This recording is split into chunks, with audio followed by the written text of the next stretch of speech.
जय श्री कृष्णा दोस्तों। हर हर महादेव। कैसे हैं आप सब? स्वस्थ और सुरक्षित होंगे।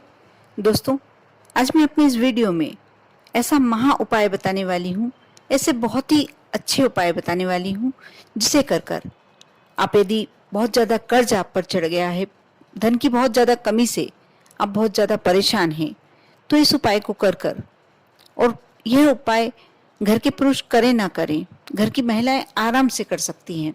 बहुत ही सिंपल, बहुत ही साधारण उपाय, और आप अपने दैनिक जीवन में इसे रूटीन बना सकते हैं, नियम में ला सकते हैं। बहुत ही सरल उपाय हैं जिसे करने के लिए आपको विशेष कोई क्रिया नहीं करना, कोई पूजन नहीं करना, लेकिन यह उपाय आपके जीवन को बदल सकते हैं। आपके जीवन में जो, यदि धन की बहुत ज़्यादा कमी है, बहुत ही परेशानियों से आप गुजर रहे हैं, यदि आपको लगता है कि आपको और धन की प्राप्ति होना चाहिए, तो आपको ये उपाय अवश्य करना चाहिए। जिसे आप शुक्रवार के दिन शाम के समय आप कोशिश करें कि एक इलायची, जब आप संध्या बंदन करते हैं, दीपक लगाते हैं, शुद्ध घी का दीपक लगाएं माँ के समक्ष। लक्ष्मी जी की प्रतिमा या फोटो तो घर में रखना ही चाहिए, और शाम के समय आप कपूर की सहायता से एक इलायची, हरी वाली इलायची नहीं, बड़ी काली जो इलायची आती है, उसे यदि आप कपूर की सहायता से जलाते हैं, आप मानकर चलिए, जो उसकी खुशबू होती, जो उसकी एक माँ लक्ष्मी को आमंत्रित करती है। आपके घर में कभी भी लक्ष्मी की कमी नहीं। और आपको प्रति शुक्रवार करना चाहिए। ऐसा नहीं कि एक शुक्रवार आपने कर लिया और आपको फायदा नजर आने लगेगा। आप प्रति शुक्रवार करते हैं तो आपको ये मानकर चलिए कि माँ लक्ष्मी का आगमन आपके यहाँ धीरे धीरे ही सही, लेकिन होने लगेगा। साथ ही आप कोशिश करें कि शुक्रवार की शुक्रवार, यदि आप पूरे हाथ में मेहंदी नहीं भी लगा सकते हैं, तो सौभाग्यशाली महिलाओं को अपने हाथों की उंगलियों पे लगा लें, पैरों में लगा लें। और रची रहे तो कोई बात नहीं, नहीं रची है, निकल गई 8 दिन में, तो आप शुक्रवार के दिन कोशिश करें कि अपनी हथेली में नहीं लगा पाए तो नहीं ना लगाएं, लेकिन हाथों की उंगलियों में या पैरों में मेहंदी अवश्य लगाएं। क्योंकि जो ये श्रृंगार की सामग्रियां होती हैं, माँ लक्ष्मी को अपने घर आकर्षित करती है। और यदि आप सौभाग्यशाली हैं तो ये आपका सौभाग्य अमर रखने में आपकी मदद करती है। आपको और सौभाग्यशाली बने रहने का आशीर्वाद प्राप्त होता है। माँ लक्ष्मी को मेहंदी की खुशबू हुई, इत्र की खुशबू हुई बहुत ही ज़्यादा प्रिय होती है। यदि आप एक गुलाब माँ लक्ष्मी को अर्पित करते हैं शुक्रवार को, प्रति शुक्रवार को, उससे आपको एक बहुत ही पॉजिटिव रिजल्ट्स देखने को मिलते हैं। मैंने अपने एक वीडियो में बताया भी है कि महिलाओं को तो अपना नियम बना लेना चाहिए कि जब वह सुबह स्नान कर कर आएँ शुक्रवार के दिन, रोज भी करें तो कोई बुराई नहीं है, लेकिन शुक्रवार के दिन तो करना ही चाहिए। केवड़े वाला इत्र, केवड़े की खुशबू वाला इत्र, गुलाब की खुशबू वाला इत्र आप अपने कपड़ों में थोड़ा सा लगा ली स्नान के बाद। अब पूरे दिन महकोगे तो एक अलग बात हुई, लेकिन माँ लक्ष्मी की कृपा आप पर बहुत अधिक होने लगेगी। शाम के समय आप माँ के सामने थोड़ा सा कॉटन में इत्र लगाकर रखें, माँ को समर्पित करें। बहुत ही अच्छा आपको रिजल्ट मिलेगा, बहुत ही पॉजिटिव रिजल्ट्स मिलेंगे। साथ ही घर की महिलाओं को एक बात का ध्यान अवश्य रखना चाहिए। अधिकांश घरों में देखा है कि हम रसोई की सफाई जब भी करते हैं जब दीपावली आने वाली होती है। नहीं, हम 1 महीने में, 2 महीने में, 3 महीने में एक नियम बनाना चाहिए। कम से कम रसोई घर ऐसा स्थान है जहां अन्नपूर्णा, माँ अन्नपूर्णा का निवास होता है। यदि आप अपनी रसोई घर में स्वच्छता रखते हैं, साफ सफाई रखते हैं, तो माँ अन्नपूर्णा का आपको आशीर्वाद प्राप्त होता है।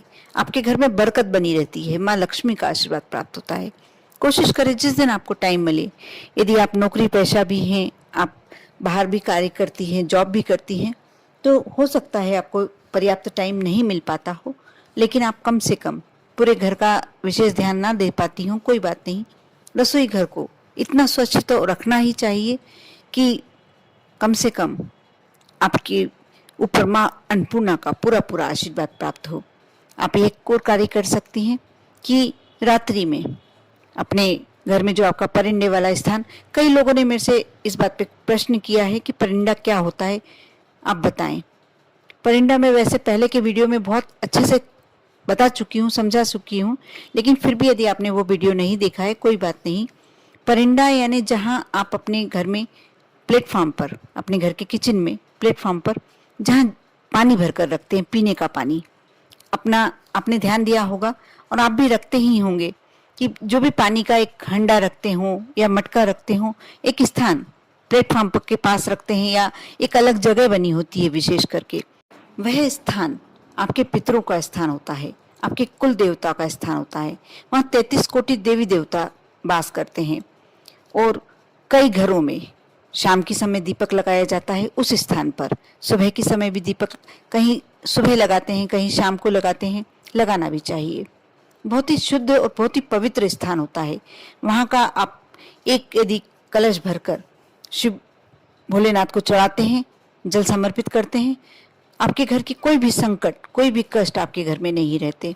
मैं ये फिर से इसलिए रिपीट कर रही हूँ कि आप लोगों में से कई लोगों का कमेंट्स में प्रश्न आया है और मैं वीडियो बना रही थी, मुझे अचानक से ध्यान आया कि परिंदा शब्द जब आया तो मैंने बोला आप लोगों ने मेरे से प्रश्न किया है, इसलिए मैं आपको समझाने के लिए कोशिश कर रही हूँ। अब शायद आपको अच्छे से समझ में आ गया होगा कि रसोई घर में वह स्थान जहाँ आप पीने का पानी भर के रखते हैं उसे परिंदा कहा जाता है। आप उस स्थान पर शुक्रवार के दिन एक कपूर की टिकिया, उस पर एक लौंग यदि जलाते हैं, आप जब रात्रि में सब कार्यों से निपट जाएं, जब सोने जाने लगे, उस स्थान पर एक लौंग और कपूर की सहायता से जलाएं। वह पूरे और बंद कर दे रसोई घर, आपको वहां नहीं रहना। बस थोड़ी देर में जलकर वह लौंग भी जल जाएगी, कपूर भी जल जाएगा। आप देखेंगे ये हर शुक्रवार को करके देखें, प्रति शुक्रवार को करके देखें। सिर्फ 3-5 शुक्रवार निकलन दे, आप देखेंगे कि इसके क्या पॉजिटिव रिजल्ट्स आपके ज़िंदगी में शामिल हुए हैं, क्या रिजल्ट्स मिले हैं। आप करेंगे जब भी आपको मालूम पड़ेगा। अब आपको मैं एक शुक्रवार का महा उपाय बताने जा रही हूँ। इसे आप अवश्य एक बार आजमा के देखें और ये प्रति शुक्रवार करें या 11 दिन तक कम से कम लगातार करें, कर देखें। शुक्रवार से शुरू करना है। रात्रि में जब आप फ्री हो जाते हैं किचन के कामों से, सब कामों से, सोने जाना है आपको, तो आप एक एकांत स्थान पर, आप जहाँ आपका घर का मंदिर रखा हुआ है या जहाँ आपके भगवान है वहाँ भी कर सकते हैं, या नहीं वहाँ व्यवस्था है तो आप कहीं और भी कर सकते हैं। आप एक आसन लगाकर बैठ जाएं, साफ स्वच्छ अपने हाथ पैर जल से धो लें। उस साफ, बिल्कुल मन और तन दोनों आपको साफ रखना है। उस समय वहां जाकर बैठे आसन पर, और जो इत्र है, एक थोड़ा सा इत्र, आप जो तीसरा नेत्र बोलते हैं, महादेव का तीसरा नेत्र मस्तिष्क के बीचों बीच, आप थोड़ा सा इत्र से, उंगली से इत्र लगा लीजिए और आंखों को बिल्कुल बंद कर लीजिए। यदि आपके पास गुलाब का पुष्प है तो बहुत अच्छी बात, नहीं है तो कोई बात नहीं। आप थोड़े से अक्षत या एक इलायची हाथ में रख लीजिए, हरी इलायची, और उसके बाद जो मैं मंत्र बता रही हूँ आपको आंखें बंद रखना है और पूरा ध्यान जहाँ आपने इत्र लगाया है वहां रखें और आप कल्पना करें कि आपको माँ लक्ष्मी दर्शन, आपको एक चक्र सा लगेगा, चक्र सा दिखाई देगा, एक लगेगा कुछ आभा दिखाई देगी, आभा मंडल दिखाई देगा। आप वहां ध्यान लगाकर और आप कोशिश कीजिए, मन ही मन सोचिए कि आपको माँ लक्ष्मी के दर्शन हो रहे हैं और आपको इस मंत्र का जाप करना है, ओम श्रीम श्री नमः। इस मंत्र का, यदि आपके यहाँ रुद्राक्ष की माला है, कमलगट्टे की माला है, आप इस माला से कर सकते हैं। और जितना आपको सफिशिएंट है, जितना आप कर सकते हैं, आपको कहीं वर्डर नहीं लेना है। आप 1 माला कर सकते हैं, करिए। आप 3 माला कर सकते हैं, करिए। आप जितनी माला कर सकते हैं, बस कम से कम इतना है कि यदि आप 1 माला भी कर रहे हैं तो कंप्लीट अवश्य करें, पूरा अवश्य करें। आप जब माला कर चुके, आपको जितनी मालाएं करना है उतनी माला जाप कर चुके, तो आप थोड़ा धीरे धीरे अपनी आंखें खोलें और यदि आपने हाथ में फूल लेके रखा है, पुष्प लेके रखा है, तो माता लक्ष्मी के चरणों में समर्पित कर दें और उठ के सोने आ जाएं। बस कुछ नहीं करना।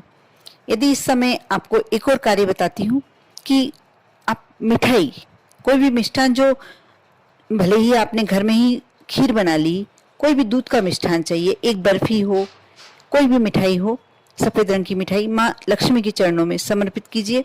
यदि आप अपने घर के मंदिर में नहीं भी बैठे हैं तो आप सिर्फ ध्यान मन में स्मरण कीजिए कि आपने प्रसाद लगाया है, भोग लगाया है, एक कटोरी में रख लीजिए और उस कटोरी का यदि घर के सभी सदस्य, घर के सभी मेंबर यदि उस भोग को लें तो ठीक है, नहीं तो आप आशीर्वाद स्वरूप उस मिष्ठान को स्वयं ले लीजिए, प्रसाद के रूप में ग्रहण कर लीजिए। अब देखना, आप कर सकते हैं तो 11 दिन तक लगातार करें, नहीं कर सकते हैं तो प्रति शुक्रवार को करके देखें। इसके 100% पॉजिटिव रिजल्ट्स आपको मिलेंगे। आप पूरा मेरा जो मैंने बताया है, मेरे को आशा है कि आपको समझ में आ गया होगा। यदि नहीं आया है तो आप मेरे को कमेंट्स बॉक्स में कमेंट्स करके प्रश्न कर सकते हैं, मैं इसका अवश्य उत्तर दूंगी आपको। कर देखिए, बहुत ही सिंपल सा उपाय है। यदि हाँ आपने इलायची रखी है, वो भी आपको, यदि आपके परिवार के मेंबरों को आपको देना है तो छीलकर उसे बीजे निकाल लीजिए, और छिलका भी आपको फेंकना नहीं है, वो आप स्वयं ले लीजिए, उसके दाने सभी परिवार के सदस्यों में बांट दीजिए, जिसको भी आपको देना है प्रसाद के रूप में दे दीजिए, एक दाना स्वयं ग्रहण कर लीजिए। आप देखना आप पर कैसे माँ लक्ष्मी की कृपा होती है। बहुत ही सरल सा लेकिन बहुत ही यूनिक उपाय है, बहुत ही अच्छा, चमत्कारिक, मैजिकल, बहुत ही अच्छा उपाय है। कर देखिए। करने के बाद कमेंट्स में अवश्य माँ लक्ष्मी है नमः, जिस तरीके से भी आप माँ लक्ष्मी का जाप करते हैं, आप कमेंट्स बॉक्स में अवश्य लिखिए। ओम नमः शिवाय।